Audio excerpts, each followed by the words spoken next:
قیامت بہرحال قائم ہوگی، اور اللہ تعالیٰ قرآن مجید میں ارشاد فرماتا ہے اذا زلزلت الارض زلزالها واخرجت الارض اثقالها وقال الانسان ما لها یومئذ تحدث اخبارها۔ جب زمین تھر تھر کانپنے لگے گی تو پھر حال یہ ہوگا کہ انسان پکار اٹھے گا کہ اس کو کیا ہو گیا، اور اس دن زمین ہر خبر بتا دے گی۔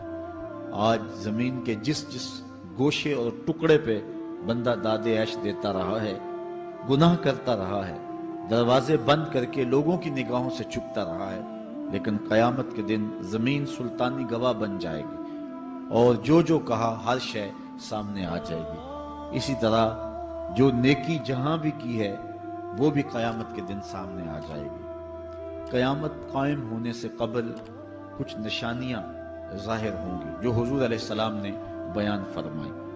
قیامت کب قائم ہوگی اس کے وقت کا تعین نہیں فرمایا، بلکہ جب بھی آئے گی اچانک آئے گی، لیکن اتنا بتایا کہ دن جمعۃ المبارک کا ہوگا اور عاشورے کا دن ہوگا، 10 محرم الحرام کی تاریخ ہوگی، اور شام کے میدان میں میدان محشر لگے گا۔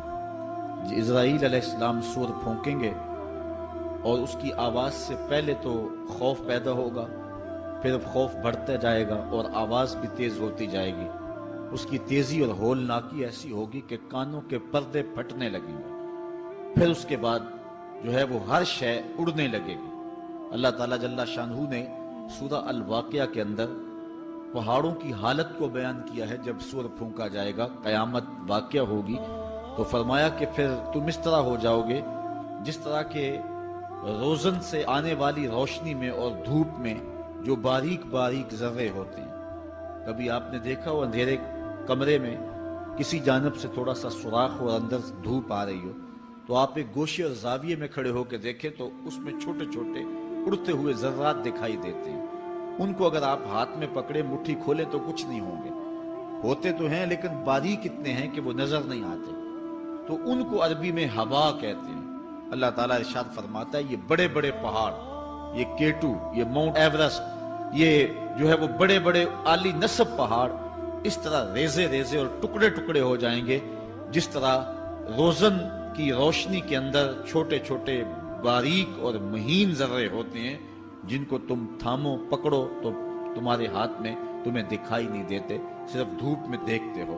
تو اس طرح یہ پہاڑ اتنے باریک حصوں میں بٹ جائیں گے، وہ اتنا زوردار جھٹکا ہوگا، اور انسانوں کو وہ جھٹکا زمین سے کھینچ کے باہر لے آئے گا۔ جتنے بھی قبروں میں گڑے ہوئے مردے ہوں گے، جب وہ جھٹکا آئے گا جس کو اللہ تعالیٰ نے ارشاد فرمایا اذا زلزلت الارض زلزالها واخرجت الارض اثقالها، زمین سارے بوجھ اگل دے گی، حتیٰ کہ درخت جڑوں سمیت باہر آ جائیں گے، پہاڑ اپنی تمام تر قوتوں سمیت جڑوں سمیت باہر آ جائیں گے، اور جتنے بھی زمین کے اندر دفینے اور خزانے ہیں سب باہر آ جائیں گے، قبروں میں گڑے ہوئے مردے بھی باہر آ جائیں گے، پھر اس کے بعد ٹوٹ پھوٹ کا شکار ہوں گے، پوری کائنات موت کی آغوش میں چلی جائے گی۔ یہ قیامت کا دن بہرحال قائم ہوگا۔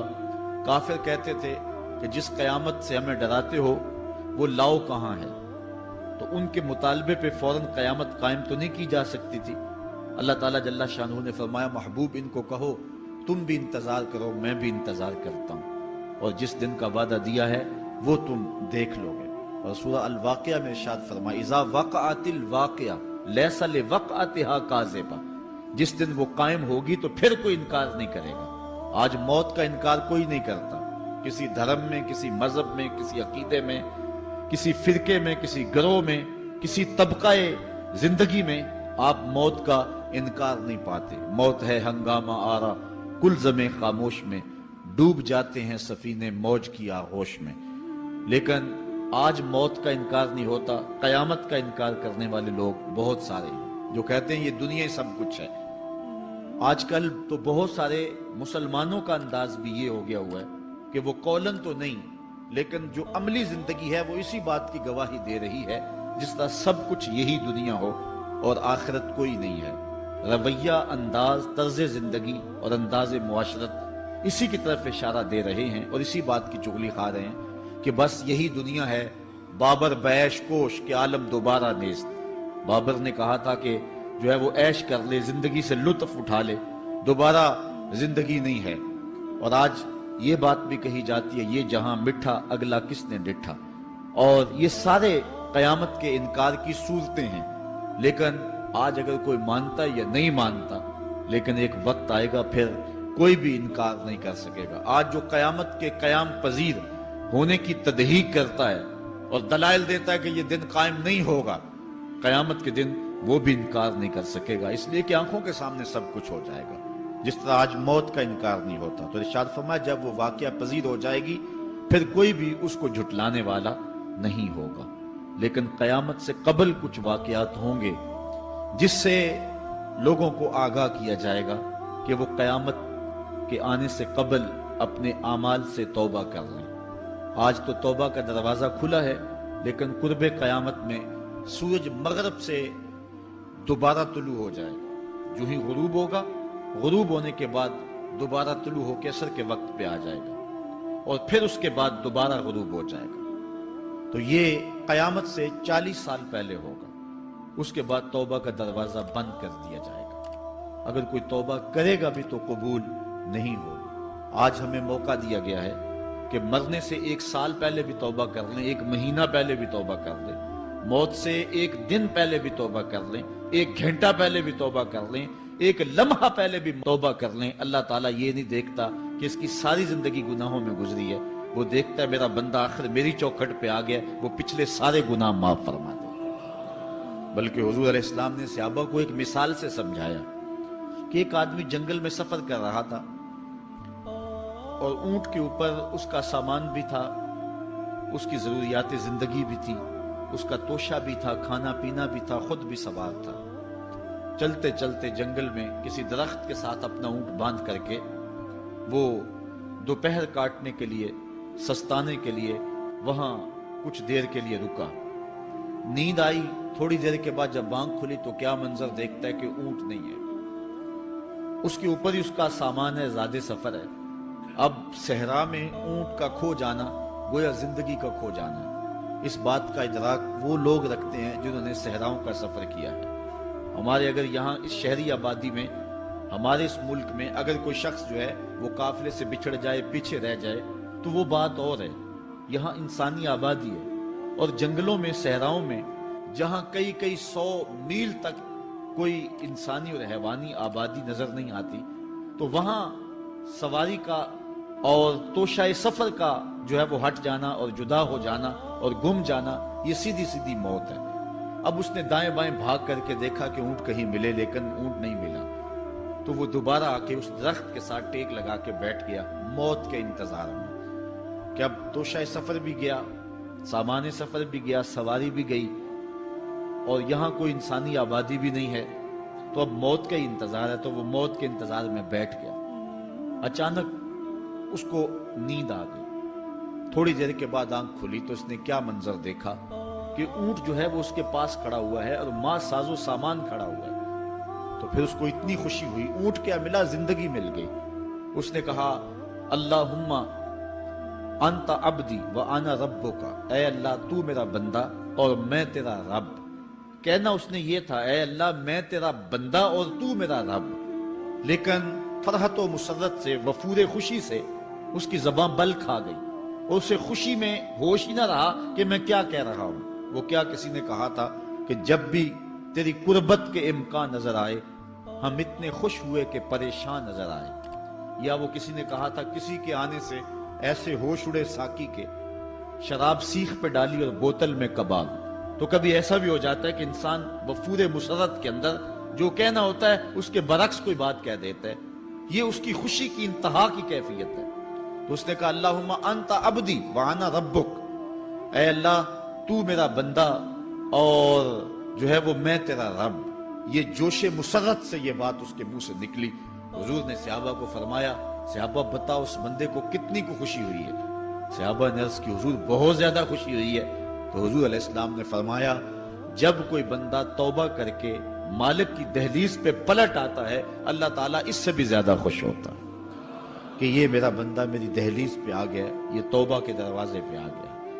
تو اس لیے قیامت سے قبل توبہ کا دروازہ کھلا ہوا ہے، لیکن 40 سال قبل توبہ کا دروازہ بند ہوگا، سورج مغرب سے طلوع ہوگا، پھر کوئی توبہ کرنا چاہے گا بھی، بلکہ ہر کوئی توبہ کرنا چاہے گا، لیکن پھر توبہ جو ہے وہ قبول نہیں ہوگی۔ اسی طرح اور بہت سارے واقعات قیامت سے قبل جو ہیں وہ ظاہر ہوں گے، جن کی نشاندہی حضور نبی رحمت صلی اللہ علیہ وسلم نے فرمائی ہے۔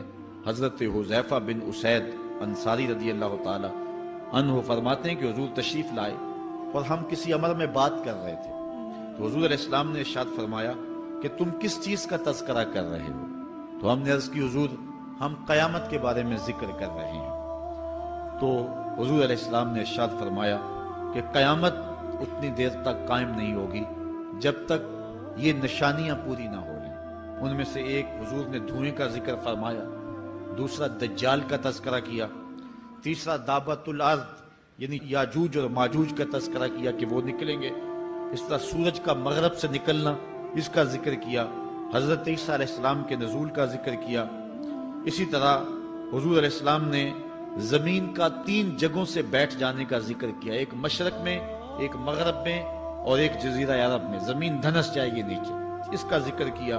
اور یمن کی جانب سے ایک آگ نکلے گی جو لوگوں کو دھکیل کر کے شام کے میدان میں لے آئے گی، اس کا تذکرہ کیا۔ فرمایا جب تک یہ نشانیاں پوری نہیں ہو جاتی اتنی دیر تک قیامت قائم نہیں ہوگی۔ تو یہ قیامت کے آنے سے قبل جو ہیں وہ نشانیاں ہیں جو ظاہر ہوں گی۔ اس کے علاوہ قیامت آنے سے کچھ اس سے بھی پہلے نشانیوں کا ظہور ہوگا، جس کا ذکر حضور نبی رحمت صلی اللہ علیہ وسلم نے ارشاد فرمایا۔ حدیث جبریل اس پہ بہت معروف ہے، جس کو حضرت عمر بن خطاب رضی اللہ تعالیٰ عنہ روایت کرتے ہیں۔ آقا کریم علیہ السلام کی خدمت میں کہتے ہیں ہم حاضر تھے کہ ایک شخص آیا کہ جس کے سیاہ کالے بال تھے اور سفید رنگ کا اس نے لباس پہنا ہوا تھا، اہل مدینہ سے وہ تھا نہیں، اور اس کے چہرے پر، لباس پر، بشرے پر آثار سفر بھی ظاہر نہیں تھے۔ اگر مقامی ہوتا تو ہم جانتے ہوتے، اور اگر باہر سے آیا ہوتا تو اس کے چہرے پر، لباس پر جو ہے وہ سفر کے آثار ہوتے۔ اس زمانے میں اس طرح کے سفر تو نہیں تھے آسانی اور سہولت والے، تو جو بھی سفر کر کے دور سے آتا تو اس کا چہرہ بتاتا یہ مسافر ہے۔ تو کہا مسافر لگتا نہیں تھا اور اہل مدینہ سے تھا نہیں، ہم پریشان تھے کہ یہ کون ہے، لیکن وہ آیا اور حضور علیہ السلام کی خدمت میں اپنے زانو بچھا کر کے بیٹھ گیا۔ فَأَسْنَدَ رُكْبَتَيْهِ إِلَىٰ رُكْبَتَيْهِ، اپنے دونوں گھٹنے اس نے حضور علیہ السلام کے گھٹنوں سے جوڑے اور حضور کی خدمت میں یوں ادب سے بیٹھ گیا۔ پھر اس نے حضور علیہ السلام سے اسلام کے بارے میں پوچھا، حضور علیہ السلام نے جواب دیا۔ پھر اس نے کہا بالکل آپ نے سچ فرمایا ہے۔ ہم حیران ہوئے، خود ہی سوال کرتا ہے، خود ہی تصدیق کرتا ہے۔ پھر اس نے حضور سے ایمان کے بارے میں پوچھا، حضور نے کچھ ارشاد فرمایا ایمان یہ ہے، تو اس نے کہا بالکل صدقتا، آپ نے سچ کہا ہے۔ تو ہم پھر حیران ہوئے کہ خود ہی یہ سوال پوچھ رہا ہے اور خود ہی اس کی تائید کر رہا ہے۔ پھر اس نے احسان کے بارے میں پوچھا، تو حضور علیہ السلام نے اس کو جواب دیا کہ احسان یہ ہے کہ اللہ کی عبادت اس طرح کرے کہ تو اسے دیکھ رہا ہے، اور اگر یہ کیفیت نہیں ہے تو کم از کم یہ کیفیت پیدا کر لے کہ وہ تجھے دیکھ رہا ہے۔ اس نے کہا آپ نے سچ کہا۔ پھر اس کے بعد اس نے کہا مجھے اب قیامت کے بارے میں بتائیں۔ حضور علیہ السلام نے فرمایا جو ہے وہ مسئول سائل سے عالم نہیں ہے۔ تو اس نے کہا اچھا پھر مجھے قیامت کے کچھ نشانیاں بیان فرما دیں۔ تو حضور علیہ السلام نے اس شخص کو جو نشانیاں بیان فرمائیں وہ یہ تھی کہ لونڈی اپنی مالکہ کو جنم دے گی، بکریاں چرانے والے، اونٹ چرانے والے، ننگے پاؤں والے اور ننگے بدن والے تم دیکھو گے کہ عمارتیں بنانے میں ایک دوسرے سے آگے بڑھنے کی کوشش کریں گے۔ بہرحال تھوڑی دیر تک وہ حضور کی خدمت میں بیٹھا رہا۔ اس کے بعد جب چلا گیا تو تھوڑی دیر گزری تو حضور نے فرمایا عمر جانتے ہو یہ شخص کون تھا؟ عرض کی اللہ و رسولہ عالم، اللہ اور اس کا رسول جانتا ہے۔ فرمایا یہ جبریل امین تھا جو تمہیں تمہارا دین سکھانے کے لیے آیا تھا۔ تو حضرت جبریل امین نے آ کر کے حضور سے جو 4 سوالات کیے ان میں سے ایک سوال یہ تھا قیامت کب آئے گی اور قیامت کی نشانیاں کیا ہیں؟ تو حضور نے یہ نشانیاں بیان فرمائیں کہ لونڈی اپنی مالکہ کو جنم دے گی، اور یہ نشانی اب ہمارے سامنے ہے کہ آج اولادیں اپنے جو ہے وہ ماں باپ کی آقا بنی ہوئی ہیں، بیٹی آج ماں کی حکمران بنی ہوئی ہے۔ یہ دور جس کی نشاندہی کی وہ بالکل آج ہمارے سامنے ہے۔ حضرت ابو ہریرہ رضی اللہ تعالیٰ عنہ سے ایک روایت ہے جس کو نبی رحمت صلی اللہ علیہ وآلہ وسلم سے وہ بیان کرتے ہیں۔ بینما النبی صلی اللہ علیہ وسلم یحدث اذ جاء اعرابی فقال متی الساعہ۔ حضرت ابو ہریرہ فرماتے ہیں کہ ہم حضور کی خدمت میں بیٹھے ہوئے تھے، ایک شخص حاضر ہوا، اس نے حضور سے کہا کہ حضور قیامت کب آئے گی؟ یہ سوال کیا، متی الساعہ، قیامت کب آئے گی؟ آقا کریم علیہ السلام نے اس کو جواب دیا، اذا ضیعت الامانہ فانتظر الساعہ، جب امانت کو ضائع کر دیا گیا تو سمجھ لے قیامت آ گئی۔ جب امانت کو ضائع کر دیا جائے گا تو سمجھ لے قیامت آ گئی ہے۔ قال کیف اضاعتها، عرض کی حضور امانت کو ضائع کرنا کیا مفہوم رکھتا ہے، اس کا مطلب کیا ہے؟ تشریح پوچھی حضور سے، تو حضور علیہ السلام نے جو جواب دیا وہ سماعت کیجئے۔ قال اذا وسد الامر الى غیر اہلہ فانتظر الساعہ، فرمایا جب معاملات نااہل لوگوں کے سپرد کر دیے جائیں تو سمجھ لے کہ قیامت آ گئی۔ جب مسندوں کے اوپر مسندوں کے حقدار نہیں ہوں گے، جب زاغوں کے تصرف میں عقابوں کا نشیمن آ جائے گا، جب تخت و تاج کے مالک غدار، بے دین اور نااہل لوگ ہوں گے، جب تخت و تاج کی حکمرانی اور مسلح و امامت کے مسند کے اوپر بیٹھنے والے بھی نااہل ہوں گے، تو پھر سمجھ لینا کہ قیامت جو ہے وہ ظاہر ہو رہی ہے، اور قیامت کا پھر انتظار کرنا۔ آج جس زمانے سے ہم گزر رہے ہیں، ہم ذرا نظر اٹھا کر کے دیکھیں تو جس بھی منصب پر ہم کسی شخص کو دیکھتے ہیں، الا ماشاءاللہ کثیر تعداد یہی ہے کہ نااہل لوگ جو ہیں وہ عالی مرتبت مناصب کے اوپر بیٹھے ہوئے ہیں، جو کہ ان کے حقوق کو اور ان کے انتظام کو بھی نہیں جانتے، جو اس مسند کے تقاضوں سے بھی آگاہ نہیں ہیں، وہ بھی اس مسند کے اوپر بیٹھے ہوئے ہیں۔ ایک زمانہ تھا، یہ ہمارے بچپن کی کہانی ہے، کہ ایک مرتبہ اسمبلی میں بحث ہوئی آبپاشی کے بارے میں، کہ فصلوں تک معقول پانی نہیں پہنچتا اور جو ہے وہ فصل اچھے طریقے سے جو ہے وہ نہیں اگ پا رہی، اور ہمارا ملک زرعی ملک ہے، تو اس کے بارے میں سوچا جائے۔ تو بہرحال اس پہ جب بحث شروع ہوئی تو ایک رکن اسمبلی اٹھا، اس نے کہا کہ پہلی بات تو یہ ہے کہ فصلوں تک پانی پہنچتا ہی نہیں ہے، اور دوسری بات یہ ہے جو پہنچتا بھی ہے وہ بھی راستے میں جو بجلی والے ہیں وہ بجلی نکال لیتے ہیں، اب وہ بجلی نکل چکی ہوتی ہے پانی سے، اب وہ خالی پانی جو ہے وہ فصلوں کو کیا کرے گا؟ تو جب نااہل لوگ ایسی مسندوں کے اوپر اور ایسے مناصب کے اوپر بیٹھے ہوئے ہوں گے اور ہم لوگ ان کو منتخب کرتے ہیں، تو پھر آپ قیامت کا انتظار کیجئے، پھر قیامت آنے میں کوئی دیر نہیں ہے۔ تو حضور علیہ السلام نے دو لفظوں کے اندر قیامت کے بارے میں یہ بات ارشاد فرما لی۔ یہ میں نے آپ کو اپنے بچپن کی کہانی سنائی ہے، لیکن اس دور کی کوئی ایک کہانی ہو تو میں آپ کے سامنے رکھوں۔ اس دور میں تو جو عالی مرتبت مناصب کے اوپر بیٹھے ہوئے انہیں سورہ فاتحہ تک نہیں آتی، سورہ اخلاص تک نہیں آتی ہے، تو اب بتاؤ کہ یہ قیامت کے قرب کی علامت ہے کہ نہیں ہے؟ آپ دیکھیں جس تخت پہ بھی، جس تاج پہ بھی، اور جس مسند اور منصب پہ بھی جو موجود ہے، کیا وہ اس کا حق ادا کر سکتا ہے یا اس کی اہلیت رکھتا ہے؟ وہ کیا کسی شاعر نے کہا تھا کہ ہر شاخ پہ الو بیٹھا ہے، انجام گلستاں کیا ہوگا؟ اور رومی نے اپنے زمانے میں کہا تھا کہ سگ وزیرو گرگ میرو موشرا درباں شود، این ارکان سلطنت ملک را ویراں شود۔ یہ ایک دردناک کہانی ہے، لیکن قیامت کی نشانیوں کے حوالے سے آپ اس بات کو سمجھیں اور حضور علیہ السلام کے فرمان کی روشنی کے اندر ہم اپنے حالات کا جائزہ لیں۔ حضرت انس رضی اللہ تعالی عنہ سے ایک روایت ہے، کہتے ہیں سمیت رسول اللہ صلی اللہ علیہ وسلم یقولو، میں نے حضور علیہ السلام کو فرماتے ہوئے سنا ہے۔ یہ حضرت انس رضی اللہ تعالیٰ عنہ وہ صحابی ہیں جنہوں نے 10 سال تک حضور کی نوکری کی ہے، اور کہتے ہیں 10 سال میں ایک بار بھی ایسا نہیں ہوا کہ حضور نے مجھے اف بھی کہا ہو۔ کہتے ہیں کبھی ایسا ہوتا کہ میرے ہاتھ سے کوئی برتن ٹوٹ جاتا، ازواج مطہرات جو ہیں وہ اس پہ ناراض ہونے لگتی تو حضور علیہ السلام روک دیتے، فرماتے اسے کچھ نہ کہو، اس برتن کی عمر ہی اتنی لکھی ہوئی تھی، یہ اتنے عرصے کے لیے ہی پیدا کیا گیا تھا۔ تو آقا کریم علیہ السلام نے جو ہے وہ ازواج مطہرات کو بھی روکا کہ وہ مجھے جھڑکے نہ۔ خدمت رسول اللہ صلی اللہ علیہ وآلہ وسلم 10 سنین، میں نے پورے 10 سال حضور کی نوکری کی ہے۔ بلکہ جب آپ کہیں گے کہ حضور کے خادم کا نام کیا ہے، سارے صحابی حضور کے خادم ہیں، لیکن نام حضرت انس رضی اللہ تعالی عنہ کا آئے گا، یہ حضور علیہ السلام کے خادم خاص ہیں، اور حضور سے بہت ساری باتیں انہوں نے سنی ہیں۔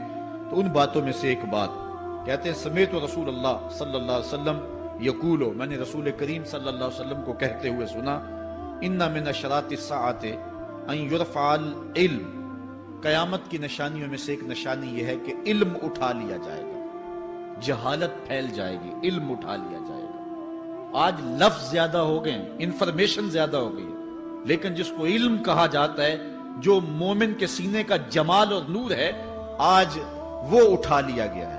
آج لوگ کہتے ہیں جی جتنا علم آج ہے اتنا علم پہلے تو نہیں تھا۔ آج کوئی غزالی دکھاؤ، کوئی رازی دکھاؤ، کوئی رومی دکھاؤ، کوئی احمد بن حنبل جیسا شخص دکھاؤ، کوئی محمد بن حسن شیبانی جیسا شخص دکھاؤ، کوئی امام ابو حنیفہ کے نالین کی خاک جیسا شخص بھی دکھاؤ، تو یہ ایک غلط بات ہے کہ جی پہلے زمانے میں اتنا علم نہیں ہوتا تھا، اب علم بہت زیادہ ہو گیا، جی علم بہت زیادہ پھیل گیا۔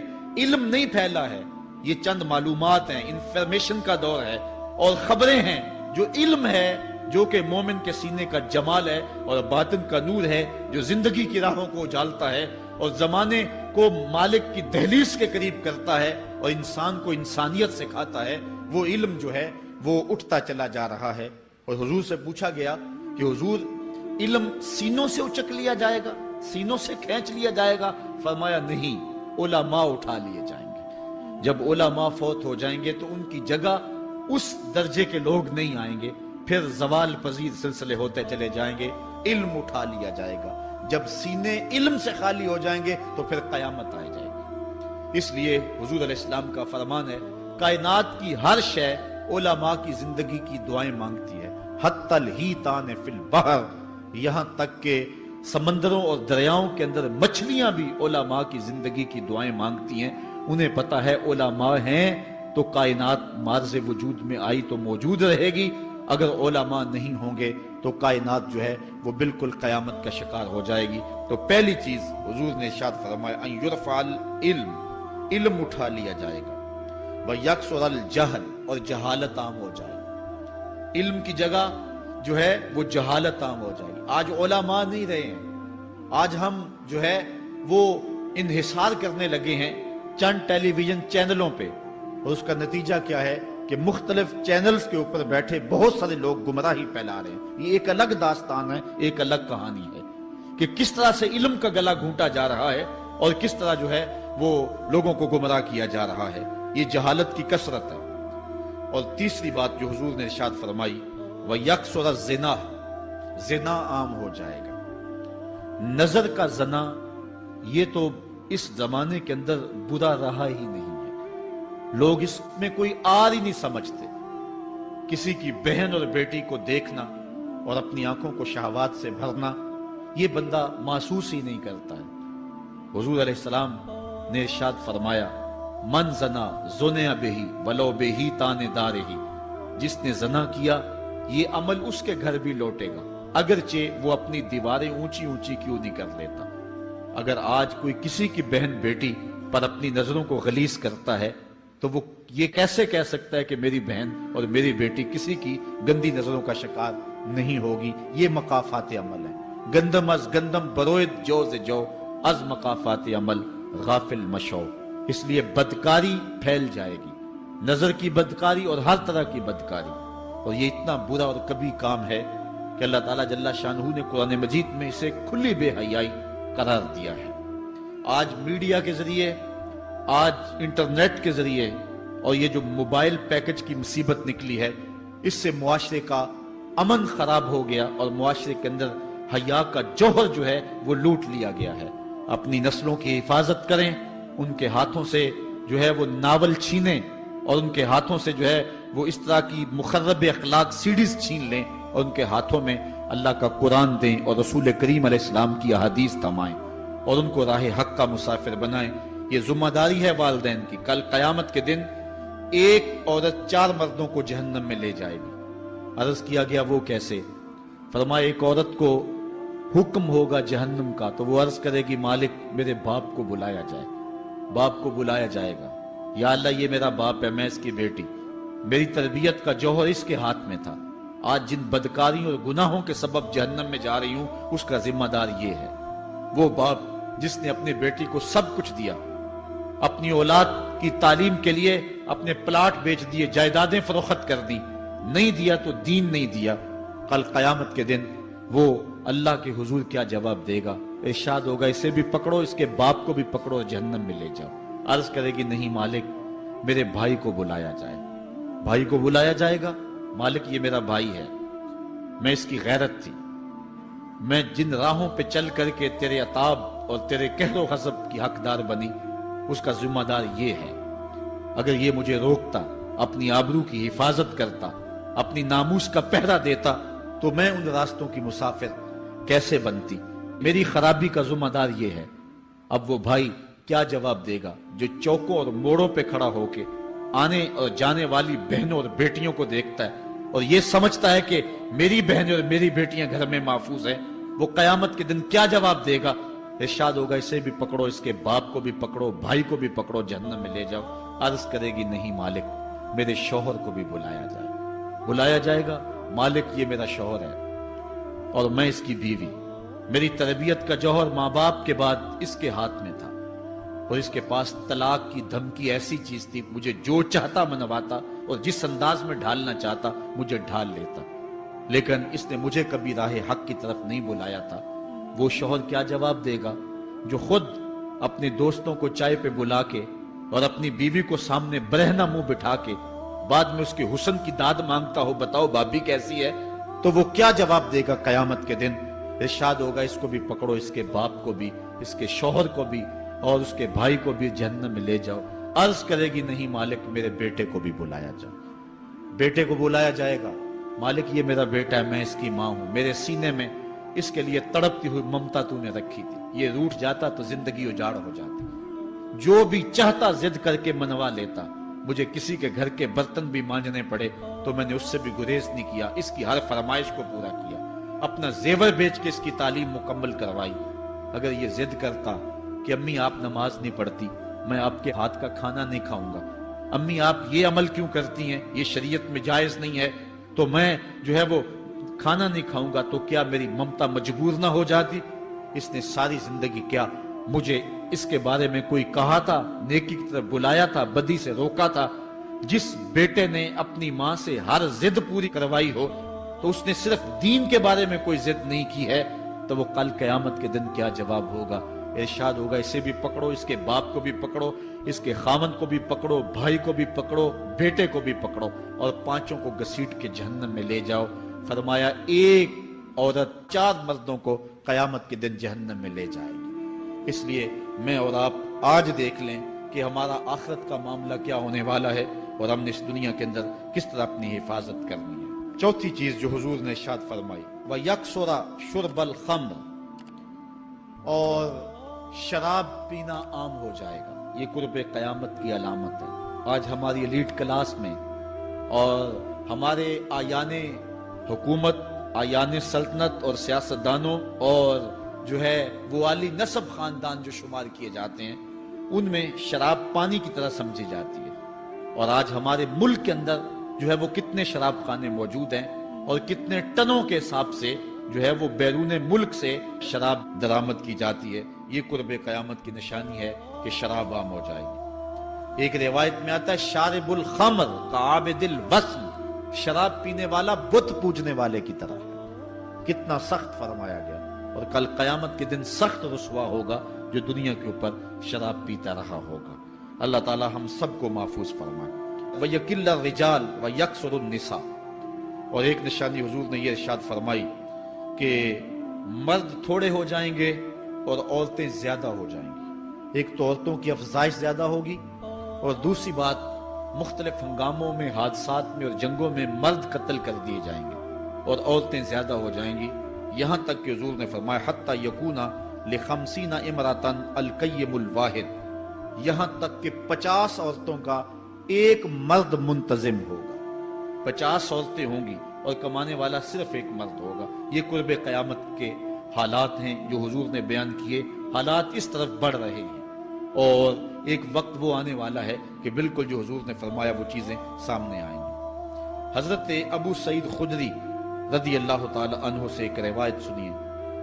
حضور نے ارشاد فرمایا، مجھے قسم ہے اس رب کی جس کے قبضے میں میری جان ہے، اتنی دیر تک قیامت نہیں آئے گی، یہ وقت بھی آئے گا کہ جانور انسان سے باتیں کریں گے، انسان ان کی بولی سمجھے گا اور وہ ان سے باتیں کریں گے۔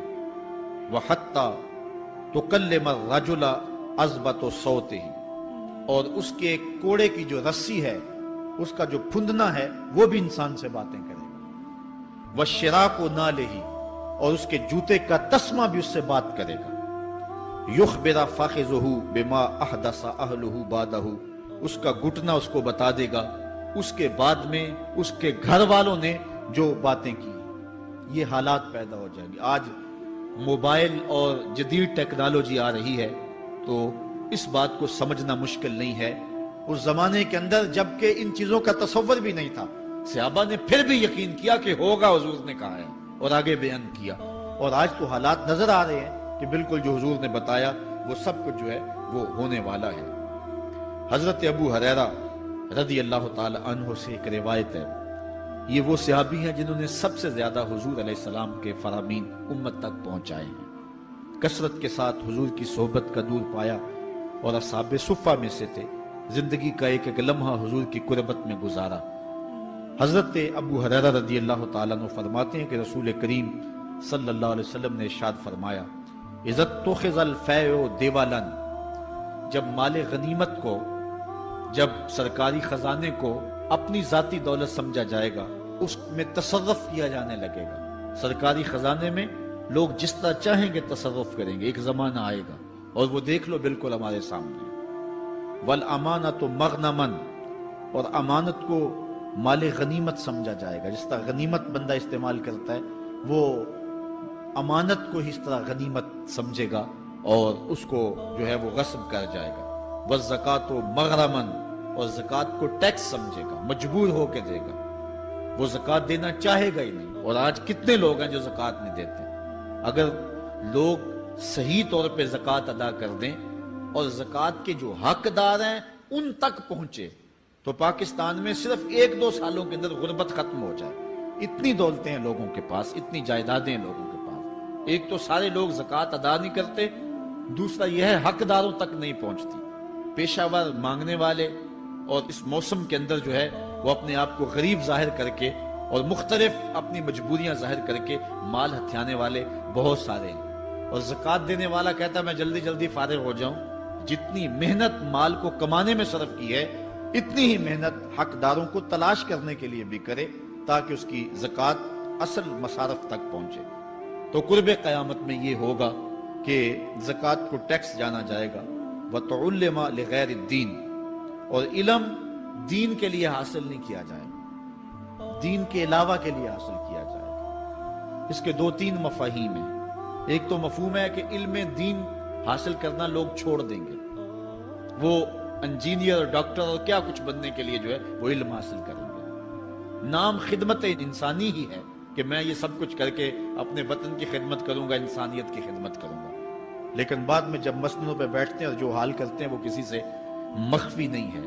مسیحا پھر کس روپ کے اندر آتا ہے اور کس طرح قوم کو دونوں ہاتھوں سے لوٹتا ہے، یہ قرب قیامت کی نشانی ہے۔ ہر بندہ جو ہے وہ علم تعلیم حاصل اچھا انسان بننے کے لیے نہیں، با کردار شخص بننے کے لیے نہیں، اچھا مومن بننے کے لیے نہیں، صالح فرد بننے کے لیے نہیں، بلکہ کمائی کرنے کے لیے، زیادہ زیادہ پیسے کمانے کے لیے وہ علم حاصل کرے گا۔ اور دوسری یہ بات کہ جو دین کا علم بھی حاصل کریں گے وہ بھی غرض و غائد جو ہے وہ اپنی چھوڑ دیں گے جس مقصد کے لیے جو ہے وہ علم حاصل کیا جاتا ہے۔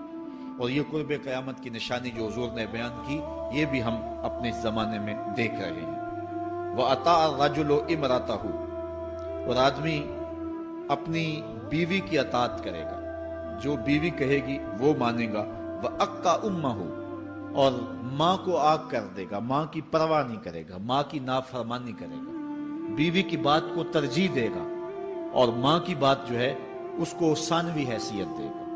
بہت بدبخت تو ایسے ہیں کہ جو ماں باپ کو ویسے ہی دقیانوسی کا تانا دے کے کہتے ہیں تمہیں تو پتہ ہی نہیں کسی بات کا، دنیا کہاں چلی گئی، اور ان کی کسی بات کو، کسی مشورے کو اور کسی حکم کو کوئی ترجیح نہیں دیتے۔ لیکن جب بیوی اور ماں دونوں کا حکم مقابلے میں آ جائے تو اس وقت وہ بیوی کے حکم کو ترجیح دیں گے۔ یہ قرب قیامت کی علامت ہے جو کہ ہم واضح طور پہ اپنے معاشرے میں دیکھ رہے ہیں۔ وَأَدْنَا صَدِيقَهُ وَأَقْصَى أَبَاهُ، دوست قریب ہوں گے، باپ دور ہوگا۔ دوستوں کو قربت دی جائے گی، ان کے ساتھ بیٹھنا اٹھنا بھی ہوگا، کھانا پینا بھی ہوگا، گپ شپ بھی ہوگی۔ دوست ایک بیل دے تو بندہ دوڑا جائے گا دوست کی پکار پہ، لیکن ماں باپ جو مرضی کہیں تو ماں باپ کی بات کو کوئی ترجیح نہیں دی جائے گی۔ یہ قرب قیامت کی نشانیوں میں سے ایک نشانی ہے، اور اس وجہ سے آج لوگ محروم ہو گئے ہیں اور گھروں میں برکت نہیں رہی۔ ماں باپ اگر کچھ کہیں، کوئی چیز لانے کے لیے بھی کہیں تو بچہ 100 بہانے کرتا ہے اور دوست کی پکار پہ لبیک کہتا ہوا بھاگ اٹھتا ہے۔ وَظَهَرَتِ الْأَصْوَاتُ فِي الْمَسَاجِدِ، مسجدوں میں لڑائیاں ہوں گی، مسجدوں میں جو ہے وہ آوازیں بلند ہوں گی لڑائیوں کی، ایک دوسرے سے الجھاؤ پیدا ہو جائیں گے۔ آج ہماری مسجدوں میں پنکھا بند کرنے سے لڑائیاں شروع ہو جاتی ہیں۔ یہ بالکل آپ کے قریب ایک شہر میں ہوا ہے، ایک آدمی قتل ہو گیا صرف اس معاملے میں کہ وہ ایک کہہ رہا تھا کہ لائٹ بند کر دو، اور دوسرے نے کہا کہ میں نماز پڑھ رہا ہوں تو تم نے مجھے دیکھا نہیں، اور اس بات پہ لڑائی شروع ہوئی، حتیٰ کہ فائرنگ تک نوبت پہنچی اور ایک آدمی جو ہے وہ قتل ہو گیا۔ آپ نے اخبارات میں پڑھا ہوگا۔ تو اس طرح مسجدوں کے اندر جو ہے وہ لڑائیاں شروع ہو جائیں گی، یہ قرب قیامت کی نشانی ہے۔ وَسَادَ الْقَبِيلَةِ فَاسِقُهُمْ، قبیلے کا سردار سب سے فاسق اور بدتر شخص ہوگا۔ خاندان کا، قبیلے کا، برادری کا وہی سربراہ ہوگا، وہی قائد ہوگا، وہی لیڈر ہوگا، وہی پنچ ہوگا جو جتنا بڑا گنڈا اور جتنا بڑا بدماش ہے اس کو ہی جو ہے وہ سرپرستی جائے گی۔ شرافت نام کی چیز ہی باقی نہیں رہے گی۔ شرافت کے بل بوتے پہ آگے نہ کوئی سیاست میں آ سکے گا، نہ کوئی خاندان میں آگے آ سکے گا، بلکہ اب تو حال ہی ہوا کہ اب ہماری محافل اور آراس کے اندر بھی جو مہمان خصوصی رکھے جاتے ہیں وہ بھی اس اعتبار سے نہیں رکھے جاتے کہ متقی شخص تلاش کرو جس کو مسند صدارت پہ اٹھایا جائے، جس کو مہمان خصوصی رکھا جائے۔ اس میں بھی یہ دیکھا جاتا ہے کہ کس کا اثر معاشرے کے اندر زیادہ ہے، چاہے وہ اثر و رسوخ اس نے منشیات فروخت کر کے ہی حاصل کیا ہو، کس کی دولت زیادہ ہے، چاہے اس نے وہ دولت لوگوں کا خون نچوڑ کے حاصل کی ہو، وہی مہمان خصوصی ہوتا ہے محفل نعت میں، چونکہ وہ پیسے زیادہ پھینک سکتا ہے۔ اور ایک غریب آدمی جو کہ تہجد کی نماز پڑھنے کا بھی عادی ہے، اس کو جوتیوں پہ جگہ ملتی ہے، اس کا قصور صرف یہ ہے کہ وہ غریب ہے اور اس کے پاس حرام کی کمائی نہیں ہے۔ یہ حضور علیہ السلام نے نشانی فرمائی اور جو آج ہم اپنی آنکھوں سے دیکھ رہے ہیں۔ وَسَادَ الْقَبِيلَةِ فَاسِقُهُمْ، قبیلے کا سردار جو ہے وہ بدتر اور فاسق شخص ہوگا۔ وَكَانَ زَعِيمُ الْقَوْمِ أَرْذَلَهُمْ، اور قوم کا جو سردار ہوگا وہ قوم کا کمینہ ترین شخص ہوگا، یعنی قوم کا جو سب سے کمینہ شخص ہوگا وہ سب سے اونچی والی مسند پہ بیٹھا ہوگا۔ اور آپ دیکھ لیں، صرف پاکستان میں نہیں پوری دنیا پہ دیکھ لیں کہ ایسا نہیں دیکھ رہے ہم کہ جو بدبخت ہے، جو کمینہ ترین شخص ہے، فلک نے بخشی ہے انہیں خواجگی، جو جانتے نہیں روش بندہ پروری کیا ہے، جن کو اپنے نفع نقصان کا بھی نہیں پتا، اپنے آپ کا بھی شعور نہیں ہے، ہم کون ہیں، کس لیے آئے ہیں، جو مقصد حیات سے بھی آگاہ نہیں ہے، تو وہ قوم کے سردار ہوں گے، سیاسی تنظیمیں ہوں یا دیگر تنظیمات ہوں، الا ماشاء اللہ اکثر حال یہی ہے جو اللہ کے محبوب علیہ السلام نے بیان فرمایا، جہاں کہیں بھی شرافت، نجابت اور اچھے لوگوں کو برتری ہے، آہستہ آہستہ وہ کم ہوتی چلی جائے گی، اور یہی ہوگا سارے کا سارا نظام جب قیامت آئے گی تو یہی ہوگا کہ جتنا برا شخص ہوگا، جتنا کرپٹ شخص ہوگا، جتنا ظالم شخص ہوگا، جتنا ڈاکو لٹیرا اور انتہائی کمینہ صفت شخص ہوگا، وہی جو ہے وہ قوموں کا سردار ہوگا۔ وَأُكْرِمَ الرَّجُلُ مَخَافَةَ شَرِّهِ، اور آدمی کی عزت اس کی شر سے بچنے کے لیے کی جائے گی۔ فلاں بندے سے اگر تعلقات قائم نہ رکھے تو ہمیں نقصان پہنچائے گا۔ آج 10 نمبر کا گنڈا بھی ہو تو لوگ اس سے تعلق ضرور استوار رکھتے ہیں، یہ فخر سمجھتے ہیں۔ آج کل افطار پارٹیاں ہو رہی ہیں اور اس میں ان کو بلایا جاتا ہے دعوت افطار پر جنہوں نے روزے ہی نہیں رکھے ہوئے۔ یہ افطار پارٹیاں نہیں ہیں، یہ ایک تماشا ہے جو لگایا جاتا ہے۔ اس لیے یہ ایک مزاج ہوگا قرب قیامت میں جس کا بیان حضور علیہ السلام نے کیا، جبکہ ہم ہر روز یہ اللہ سے وعدہ کرتے ہیں وَنَخْلَعُ وَنَتْرُكُ مَن يَفْجُرُ، دعائے قنوت میں کہتے ہیں اے اللہ جو تیرے حکموں کو توڑتا ہے ہمارا اس سے کوئی تعلق نہیں ہوگا۔ یہ روز عہد کرتے ہیں لیکن مسجد سے نکل کے اس عہد کو توڑ دیتے ہیں، بلکہ بہت سارے تو مسجد کے اندر ہی توڑ دیتے ہیں۔ وَظَهَرَتِ الْكَيْنَاتُ وَالْمَعَازِفُ، اور گانے والی اور بجانے والی عورتیں اور گیت گانے والی عورتیں، رنڈیاں، یہ جو ہے وہ گانا شروع کر دیں گی اور یہ عام ہو جائے گا۔ اب تو حد ہو گئی کہ مذہب کے نام سے بھی یہ سب کچھ ہو رہا ہے۔ یہ شام کلندر کے نام سے جو پورے ملک کے اندر ایک جو ہے تقریب شروع ہوئی ہے، اس میں جو ہے ان عورتوں کو بلایا جاتا ہے اور لکھا ہوتا ہے باقاعدہ اشتہاروں کے اوپر کہ فلاں جو ہے وہ گانے والی آئے گی اور وہ جو ہے وہ اپنا کلام پیش کرے گی، اور یہ مذہب کے نام پہ ہو رہا ہے۔ اور حد یہ ہو گئی کہ یہ بڑھتا ہی چلا جا رہا ہے۔ اس کو روکنے کی گو مربوط کوششیں بھی نہیں ہوئی، لیکن ایک ایسا عمل تھا کہ جس کو ہر صاحب شخص برا سمجھتا ہے، لیکن اس کے باوجود یہ پھیلتا چلا جا رہا ہے۔ اور جو کچھ معاشرے میں ہو رہا ہے وہ حضور علیہ السلام نے پہلے ہی نشاندہی کی۔ وَشُرِبَتِ الْخُمُورُ، اور شرابیں پی جائیں گی، رنڈیاں ناچیں گی، گانے گائیں گی اور شرابیں پی جائیں گی۔ وَلَعَنَ آخِرُ هَذِهِ الْأُمَّةِ أَوَّلَهَا، اس امت کے بعد میں آنے والے لوگ پہلے گزروں پر لعنت کریں گے، کہیں انہیں تو پتہ ہی نہیں ہے۔ پاکستان کے اندر باقاعدہ آرٹیکل چھپے اخبارات میں کہ محمد بن قاسم جو ہے وہ ڈاکو تھا، سلطان محمود غزنوی لٹیرا تھا، یہ مضامین شائع ہوئے۔ صحابہ کو گالیاں نہیں دی جا رہی، کتنے لوگ ہیں جو صحابہ کو برا بھلا کہتے ہیں، اور حضور علیہ السلام کے والدین طیبین جن کی وساطت سے یہ درے اور گوہر شاہوار ہمیں نصیب ہوا، ان والدین کو ممبروں پہ بیٹھ کے کیا جہنمی نہیں کہا جا رہا؟ تو یہ وہ زمانہ، کیا امام حسین کو باغی نہیں کہا جا رہا؟ پہلے لوگ اندر داخل ہو کے کرتے تھے اور کتابچے چھاپتے تھے، اب آہستہ آہستہ ممبروں پہ بھی آ گئے اور یہ بات کہی جانے لگی ہے۔ اس پر باقاعدہ اجتماعات منعقد ہوتے ہیں، اس پہ کہا جاتا ہے۔ ایک ٹی وی چینل کے اوپر یزید کو جو ہے وہ رحمت اللہ تعالی علیہ کہا گیا، کیا کچھ نہیں ہوا، یہ سب کچھ آپ کے سامنے ہے، یہ حضور نے بیان فرمایا، یہ ہونا تھا۔ آقا کریم علیہ السلام نے ارشاد فرمایا وہ وقت آئے گا کہ جو آخر والے ہوں گے وہ سمجھیں گے کہ ہم ہی جو ہے وہ دیندار ہیں، ہمیں دین کا ٹھیکہ، اور پچھلوں پر لعنت بھیجیں گے کہ انہیں کیا پتا تھا دین کا۔ آج پچھلوں کے عقائد پر حملے ہو رہے ہیں اور انہیں مشرک کہا جا رہا ہے۔ میں نے ایک دن کہا تھا یہ بڑے زور سے کہا جاتا ہے جو یا رسول اللہ کہے وہ مشرک ہو جاتا ہے۔ میں نے کہا دیکھو اس فتوے کا اثر کہاں تک جاتا ہے۔ حضور علیہ السلام کے سارے صحابی آقا کریم علیہ السلام کی موجودگی کے اندر بھی، اور پھر دیکھیے مسلمہ کذاب کے مقابلے میں جو جنگ لڑی گئی، اس جنگ کے اندر حضرت خالد بن ولید نے لکھا کہ کافر بھی اللہ اکبر کا نعرہ لگاتے ہیں، ہم بھی اللہ اکبر کا نعرہ لگاتے ہیں، فرق ہی نہیں معلوم ہوتا اپنا کون سا ہے اور بیگانہ کون سا ہے۔ تو حضرت صدیق اکبر نے لکھا کہ جب وہ اللہ اکبر کا نعرہ لگائیں تم اس کے جواب کے اندر یا محمد آہو کا نعرہ لگاؤ۔ وَقَانَ شِعَارُ الْمُسْلِمِينَ يَوْمَئِذٍ یا محمد آہو، اس دن مسلمانوں کا شعار ہی یہ تھا، جو یا محمد یا رسول اللہ کہتا تھا وہی مومن مانا جاتا تھا، باقی کو تہے تیگ کر دیا جاتا تھا۔ تو اگر یا رسول اللہ کہنا شرک ہے تو پھر سارے صحابی، وہ 10,000 صحابہ جو جنگ یمامہ میں شامل تھے، ان کے بارے میں پھر کیا کہو گے؟ پھر حضرت زین العابدین کے بارے میں کیا کہو گے جو کربلا کے میدان میں مدینے کی طرف منہ کر کے کہہ رہے ہیں یا رحمت للعالمین ادرک لزین العابدین؟ پھر حضرت زینب کے بارے میں کیا کہو گے؟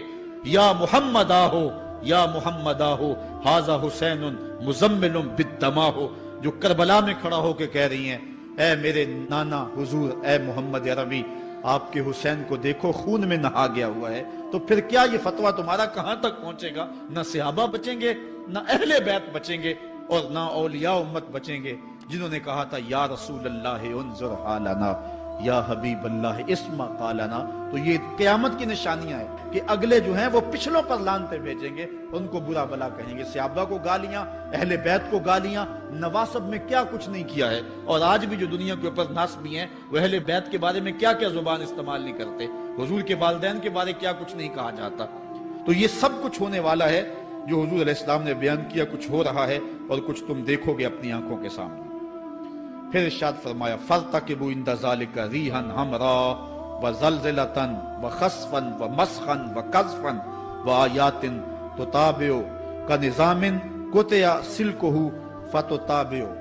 فرمایا کہ پھر جب یہ حالات ہوں گے اور یہ پوری طرح حالات معاشرے میں پیدا ہو جائیں گے تو پھر سرخ آندیاں آئیں گی، پھر انتظار کرنا سرخ آندیوں کا، وَزَلْزَلَةً اور زلزلے کا انتظار کرنا، وَخَسْفًا وَمَسْخًا وَقَذْفًا اور دھنسنے کا انتظار کرنا، اوپر سے پتھروں کے نازل ہونے کا اور شکلوں کے بگڑنے کا انتظار کرنا۔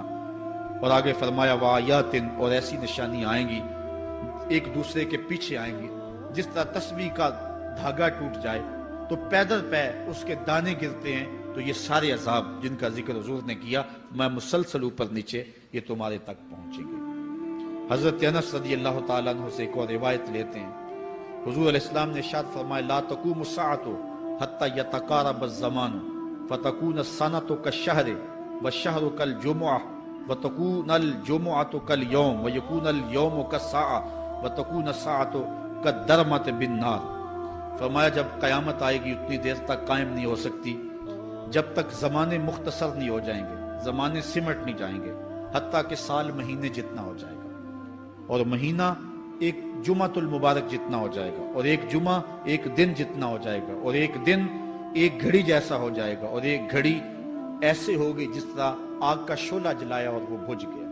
اور آج آپ دیکھ نہیں رہے کہ دن کتنی جلدی گزرتا۔ کسی زمانے میں ہم گرمیوں کی چھٹیاں کاٹتے تھے تو گزرتی نہیں ہوتی تھی گرمیوں کی چھٹیاں، لیکن آج آپ دیکھیں یہ دوپہر نہیں گزرتی ہوتی تھی۔ رمضان المبارک گرمیوں کے روزے جب ہمارے بچپن میں آئے تھے تو دوپہر نہیں گزرتی ہوتی تھی، لیکن آج وہی گرمیاں ہیں، لیکن ادھر سے سورج طلوع ہوتا ہے ادھر سے غروب ہو جاتا ہے۔ وقت سمٹ گئے، زمانے سمٹ گئے، اور یہ قرب قیامت کی نشانیاں ہیں۔ خرابی اتنی زیادہ ہوگی، حضور نے ارشاد فرمایا حضرت ابو ہریرہ سے ہے، آدمی گزرے گا اور ایک پرانی سی قبر دیکھے گا اور کہے گا وَيَقُولُ يَا لَيْتَنِي كُنْتُ مَكَانَ صَاحِبِ هَذَا الْقَبْرِ وَلَيْسَ بِهِ الدِّينُ إِلَّا الْبَلَاءُ۔ فرمایا انسان قبر کے قریب سے گزرے گا تو گزرتے ہوئے وہ ٹھنڈی آہ بھر کے کہے گا کاش کہ اس قبر کا مکین میں ہوتا، اور فرمایا دین سوائے آزمائش کے اور کچھ نہیں رہ جائے گا۔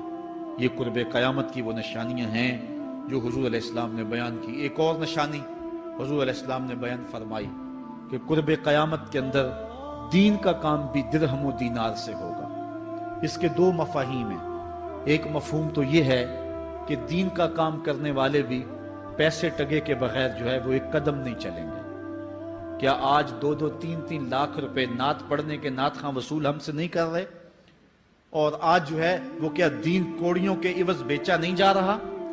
آج گھر نکلنے سے قبل طے نہیں کیا جاتا کتنے اب دو گے، کتنے واپسی پہ دو گے اور کتنے اوپر نچھاور کرو گے؟ دین کیا کوڑیوں کے عوض اور پیسے کے عوض بیچا نہیں جا رہا؟ ایک اس کا مفہوم یہ ہے، اور دوسرا مفہوم اس کا یہ ہے قرب قیامت میں اگر کوئی دین کا کام کرنا بھی چاہے گا تو درہم و دینار کے بغیر نہیں ہو سکے گا۔ یعنی اس کو ضرورت ہوگی کہ میرے پاس مال ہو، حالات ہوں اور میں دین کا کام کروں۔ اگر اس کے پاس حالات نہیں ہوں گے تو دین کا کام اس کے لیے کرنا مشکل ہو جائے گا۔ جس طرح کسی زمانے میں علماء برگد کی چھاؤں میں بیٹھ کے اور لوگ ان کے پاس بھی آ گئے، کوئی وسائل کی ضرورت نہیں تھی، وہ پڑھا سکتے تھے، لوگ بیٹھ گئے۔ امام محمد بن حسن الشیبانی جب پڑھانے بیٹھے تو آپ کی مجلس میں جو لوگ آ کے سیکھتے تھے وہ تعداد ان کی تو بہت ساری تھی، لیکن جو باقاعدہ آپ کی باتوں کو لکھتے تھے وہ 4000 لوگ تھے۔ 4000 کلمے اور دواتیں حضرت امام محمد بن حسن شیبانی کی مجلس کے اندر پڑھی ہوا کرتی تھی، اور باقی جو لوگ تھے حضرت غوث اعظم سیدنا شیخ عبد القادر جیلانی علیہ رحمہ، آپ جب تشریف لائے ملا علی قاری نے نزہۃ الخاطر الفاتر فی مناقب شیخ عبد القادر میں لکھا ہے کہ آپ کی ایک ایک مجلس کے اندر 70 ہزار لوگوں کا اجتماع ہوا کرتا۔ آج تھوڑے لوگ اکٹھے ہو جائیں تو ہم خوش بھی ہوتے اور حیران بھی ہوتے ہیں، اتنے لوگ اکٹھے ہو گئے۔ میاں ضرورت ہے لوگوں کی کہ وہ دین سیکھیں، وہ جائیں ایسی مجالس کے اندر، لیکن لوگ سمٹ جائیں گے، نہیں جائیں گے۔ وسائل کی ضرورت ہوگی۔ وہ برگد کے درخت کے نیچے بیٹھ کر کے بھی لوگ جو ہیں وہ علم کا چراغ روشن کرتے تھے۔ جب لارڈ میکالے نے نصاب تعلیم مرتب کیا اور درس نظامی کو اور جو ہے عصری علوم کو الگ کر دیا، تو یہ علماء ہی تھے کہ جنہوں نے برگد کے درخت کے نیچے، پیپل کے درخت کے نیچے بیٹھ کر کے علم کے چراغ کو روشن رکھا۔ لیکن آج اگر تم ایسا کرنا چاہو گے تو کیا ممکن ہوگا کہ اس چراغ کو تم روشن رکھ لو؟ آج وسائل کی بہر صورت ضرورت ہے، اور آج سے صدیوں قبل علماء نے یہ فتویٰ دیا تھا کہ صدقہ کرنا، زکوٰۃ ادا کرنا یا دیگر امور خیر میں خرچ کرنا بڑا نیکی کا کام ہے، لیکن سب سے بڑا نیکی کا کام اس دور کے اندر آج سے قبل علماء نے فتویٰ دیا تھا کہ دین کے طالب علموں پہ خرچ کرنا ہے۔ ان پہ اگر خرچ کریں گے تو یہ وہ ایک ایسا موقع ہے کہ جس سے آپ جو ہے وہ حقدار تک حق بھی پہنچا لیں گے اور اس سے دین کو بھی تقویت ہوگی۔ آفاق کے ہر ہر گوشے میں قرآن سنا کر دم لینا، اب رکنا نہیں، اب تھمنا نہیں، فردوس میں جا کر دم لینا، آفاق کے ہر ہر گوشے میں قرآن سنا کر دم لینا، اب رکنا نہیں، اب تھمنا نہیں۔ بسم اللہ الرحمن الرحیم۔ ہم جہد و عظیمت کے راہی، ہم جہد و عظیمت کے راہی، منزل پہ جا کر دم لیں گے، میدان عمل میں نکلے ہیں، میدان عمل میں نکلے ہیں، باطل کو مٹا کر دم لیں گے، ہم جہد و عظیمت کے راہی، منزل پہ جا کر دم لیں گے، آفاق کے ہر ہر گوشے میں، آفاق کے ہر ہر گوشے میں قرآن سنا کر دم لیں گے، اب رکنا نہیں، اب تھمنا نہیں، اب رکنا نہیں، اب تھمنا نہیں، فردوس میں جا کر دم لیں گے، ہم جہد و عظیمت کے راہی، منزل پہ جا کر دم لیں گے، میدان عمل میں نکلے ہیں، باطل کو مٹا کر دم لیں گے۔ اس دارالعلوم کی ایک ایک اینٹ میں پیار بھرا ہوا ہے، درد بھرا ہوا ہے، تو اس کے لیے دعا گو رہیں، اپنے تعاون سے بھی نوازتے رہیں۔ اللہ کی توفیق سے یہ ایک مرحلہ تقریباً تکمیل کے قریب ہے۔ ہم نے چاہا یہ تھا کہ 3.5 لاکھ روپے کا ایک ستون بما اوپر والا چھت اور فرشی لینٹر جو پڑا ہے، یہ 3.5 لاکھ روپے کا ایک بنتا ہے، تو اگر ہمیں 99 لوگ مل جائیں تو یہ سارا مکمل ہو جائے، لیکن 47 لوگ ہمیں مل سکے، کیونکہ 3.5 لاکھ روپے ہم نعت خاں کو دے لیتے ہیں، مدرسے کو دینا ہمارے لیے مشکل ہے، ہمارا مزاج ایسا بنا ہوا ہے۔ تو پورے ملک کے اندر اتنے لوگ ملے، اللہ ان کے رزق میں بے پناہ برکتیں عطا فرمائے۔ باقی جن لوگوں نے انفرادی طور پہ کوشش کی، 2، 5، 7، 8، 10، 20 ہزار جتنی توفیق کوئی شامل ہوئے، تو یہ اتنا کام مکمل ہوا، اور یہ تھوڑا سا حصہ ہم نے یہ کچھ قرض لے کر کے ڈالا ہے، اور آگے والا حصہ بھی ہم نے جو ہے وہ تعمیر کرنا ہے۔ جب اوپر والی چھت کا مرحلہ پہنچے گا تو ایک ستون بما چھت کے صرف 2 لاکھ روپے تک جو ہے وہ ممکن ہوگا۔ احباب اگر اس حوالے سے جو ہے وہ تعاون فرمائیں۔ جامعۃ المصطفیٰ کے جو ماہانہ اخراجات ہیں اس سلسلے کے اندر باہر سے معاونت فارم اگر وصول کر لیں، ایک بچے کا اوسط خرچہ تقریباً 1200 سے 1500 روپے تک ہے، اگر ایک بچے کا خرچہ اپنے ذمے لے لیں، ہمارا نمائندہ ہر مہینے وصول کر لے گا، تو یہ ایک تعاون کی صورت ہوگی۔